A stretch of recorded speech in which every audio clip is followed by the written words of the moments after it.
All right, so the pacemaker generator itself, I'm going to get a few of these things off to the side, comes in this lovely box right here. Now within the box, of course, you have the generator itself, which looks like this lovely guy, and we'll dig more into this in a little bit. It comes with a manual. I've actually taken the liberty of writing some notes on this one. Probably can't read them on the screen, but know that it's in the kit that's here at the ICU. The outside of the kit, or outside of the manual, looks like this. Anyhow, inside the kit, we have some extra wires left over from a previous patient. We need to get those out of here. But fresh battery, and that's going to be step number one.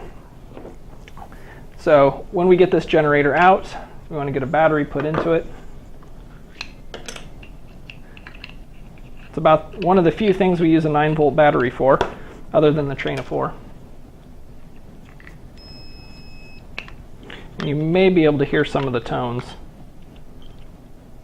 And so that chirping you hear is the pacemaker trying to pace right now. So it was actually left on by the previous user. All right, so let's take a look at these, and I'm going to zoom in and reset up the shot just real quick.